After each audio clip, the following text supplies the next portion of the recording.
wabarakatuh. Hai anak-anak, bagaimana kabar kalian hari ini? Tentu baik bukan? Ibu berharap kalian hari ini dalam keadaan sehat. Sehat jasmani, sehat rohani.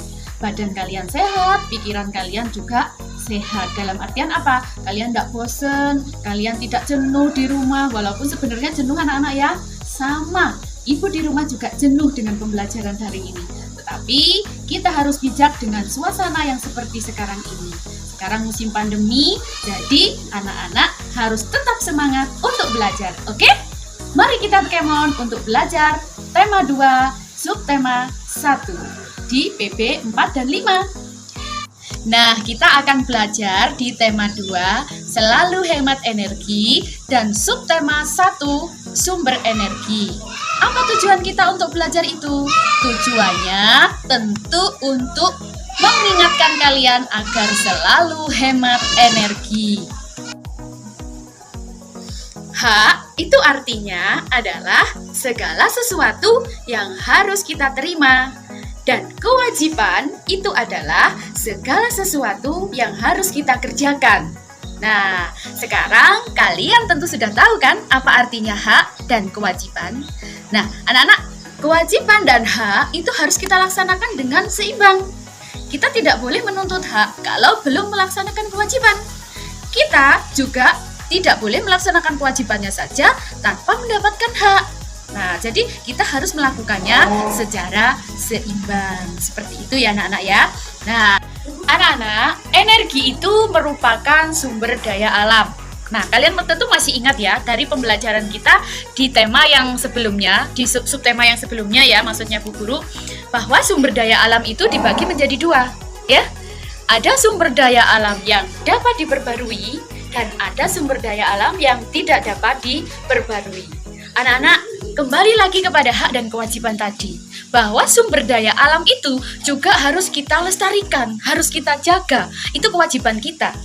Jika kita sudah menjaga sumber daya alam tersebut, maka hak kita bisa memanfaatkan sumber daya alam tersebut dengan bijaksana. Seperti itu. Jadi, jangan berharap kalau kita tidak melestarikan, tidak melestarikannya, maka kita tidak akan dapat memanfaatkannya. Seperti itu anak-anak. Jadi, seperti yang dikatakan Bu Guru tadi, bahwa ada yang namanya kewajiban dan kamu juga akan mendapatkan sebuah hak. Di sini, pemanfaatan sumber daya alam. Contohnya, seperti sumber daya alam yang dapat diperbarui. Di sini contohnya adalah tumbuhan dan hewan. Tumbuhan dan hewan bisa dimanfaatkan oleh manusia untuk sumber makanan, ya. Kemudian, contohnya lagi sumber daya alam yang dapat diperbarui lagi di sini adalah tanah. Tanah bisa dimanfaatkan oleh manusia untuk menanam tanaman, untuk membangun sebagai tempat membangun rumah, seperti itu. Kemudian contoh lagi sumber daya alam yang dapat diperbarui seperti air dapat digunakan oleh manusia untuk mandi, digunakan oleh hewan untuk minum, digunakan untuk membersihkan sesuatu yang kotor, seperti itu. Ya. Kemudian yang berikutnya lagi adalah pemanfaatan sumber daya alam yang dapat diperbarui adalah udara. Udara digunakan untuk apa? Coba tebak. Udara bisa digunakan oleh manusia untuk bernafas. Ya, itu. Nah, itu adalah contoh pemanfaatan dari sumber daya alam dapat diperbarui. Bu, apakah sumber daya alam yang tidak dapat diperbarui itu bisa dimanfaatkan juga? Bisa, anak-anak. Sekali lagi pesannya Bu Guru, bahwa pemanfaatan sumber daya alam harus dengan cara bijaksana. Ada kewajiban, ada hak. Kalau kalian melaksanakan kewajiban, pasti akan menerima hak. Contoh sekarang yang tidak dapat diperbarui, mineral logam, ya.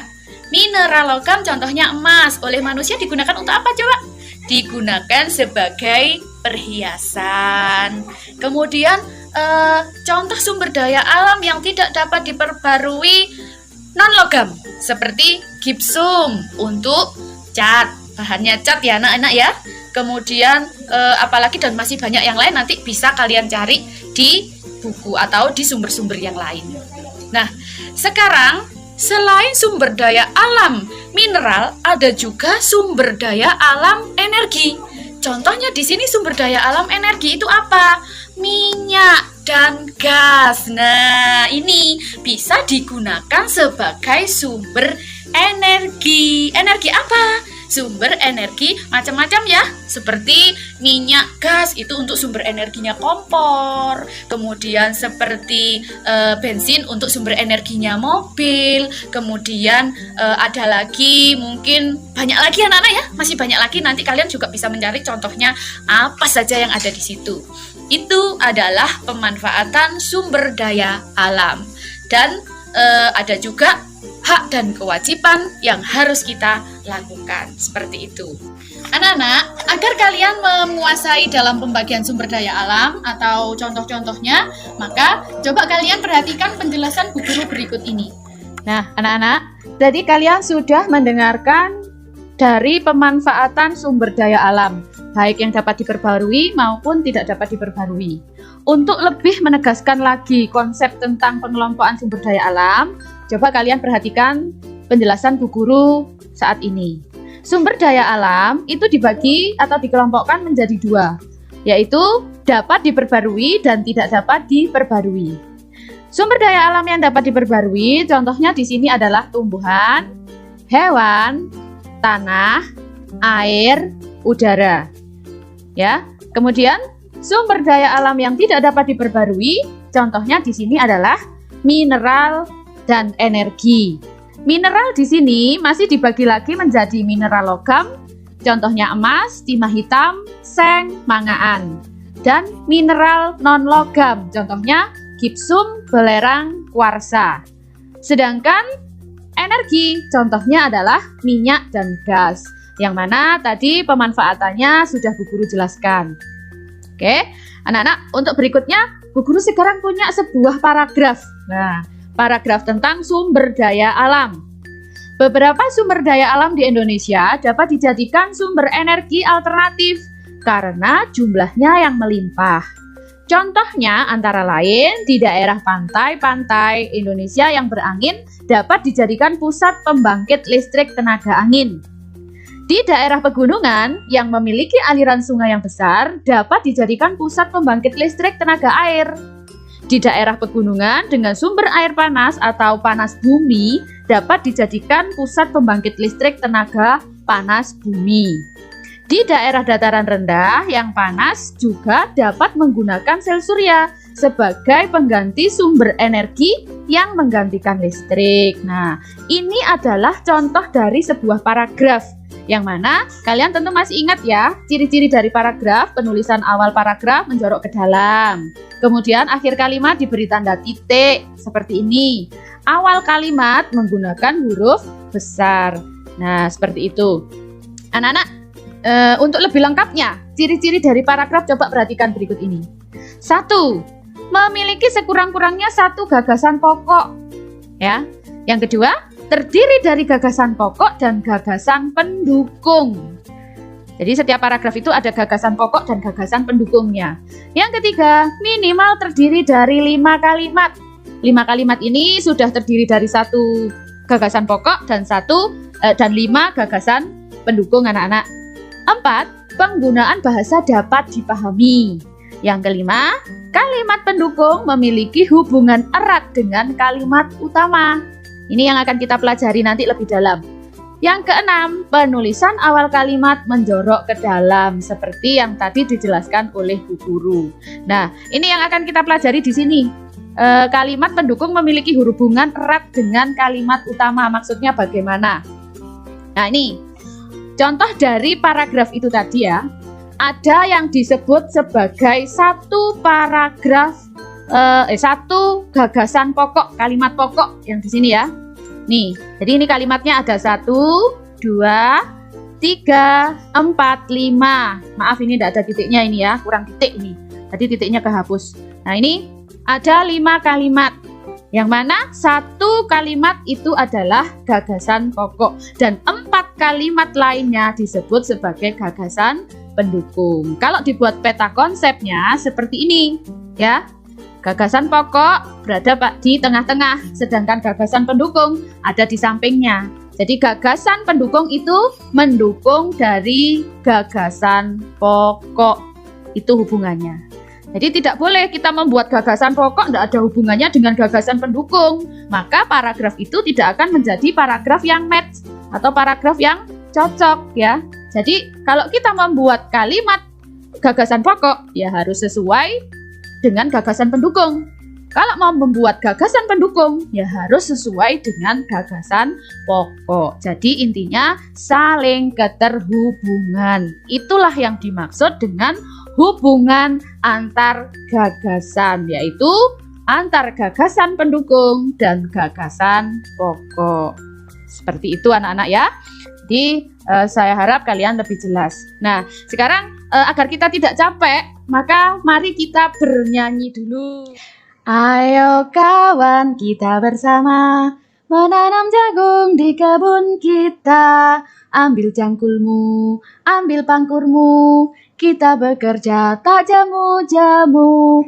Cangkul, cangkul, cangkul yang dalam, tanahnya longgar jagungku tanam. Beri pupuk supaya subur, tanamkan benih dengan teratur. Jagungnya besar, lebat buahnya, tentu berguna bagi semua.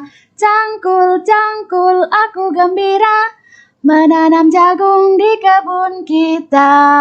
Iya anak-anak, kalian tadi sudah bernyanyi ya, bernyanyi bersama-sama dengan orang tua di rumah masing-masing ya, enggak apa-apa. Yang penting kita tetap belajar. Anak-anak, ini lagu Menanam Jagung ciptaan dari Ibu Sud ya, dengan hitungan 4/4 riang. Kenapa dikatakan riang? Karena lagunya dinyanyikan dengan lagu nada yang riang ya, senang, hati senang seperti itu. Temponya tempo sedang. Nah, anak-anak berbicara tentang tempo, apa itu tempo ya? Tempo adalah ukuran kecepatan musik dalam berirama atau cepat lambatnya sebuah lagu dinyanyikan. Itu adalah tempo. Jadi cepat lambatnya kalian menyanyi itu disebut dengan tempo ya. Secara umum tempo itu sebenarnya anak-anak dibagi menjadi 3 saja. Tempo lambat, tempo sedang, dan tempo cepat. Namun di antara lambat, sedang, dan cepat itu tadi masih dibagi menjadi beberapa lagi. Nah, seperti largo, lento, andagio, andante, moderato, allegro, vivace, dan presto. Dengan keterangan masing-masing seperti itu. Nah, anak-anak, di dalam kalian menyanyi tadi tentu ada nada yang rendah dan ada nada yang tinggi. Kalian masih ingat kan? Do, re, mi, fa, sol, la, si, do. Semakin lama, semakin ke kanan, tangga nada itu akan semakin tinggi. Seperti itu anak-anak ya. Nah, tinggi rendahnya nada dalam bernyanyi itu biasa disebut dengan istilah pitch ya. Dalam menyanyi itu kita nggak nadanya datar-datar saja ya, tetapi ada nada yang tinggi dan ada nada yang rendah dan ada nada yang sedang mungkin ya. Seperti itu. Agar lagu yang kita nyanyikan itu bisa terdengar merdu, bukan terlihat ya anak-anak ya, terdengar merdu. Nah, kita hari ini sudah belajar tentang apa saja? Kita tadi sudah belajar yang pertama tentang hak dan kewajiban. Kemudian yang kedua belajar tentang sumber daya alam, dan yang ketiga sudah belajar tentang keterhubungan antar gagasan, dan yang keempat kita sudah belajar tentang tempo dan tinggi nada, tinggi rendah sebuah nada. Anak-anak, semoga apa yang kita pelajari hari ini mendapat ridho dari Allah dan bisa bermanfaat untuk kehidupan kalian suatu saat nanti. Anak-anak, pembelajaran kita kali ini kita akhiri sampai di sini dulu. Wassalamualaikum warahmatullahi wabarakatuh.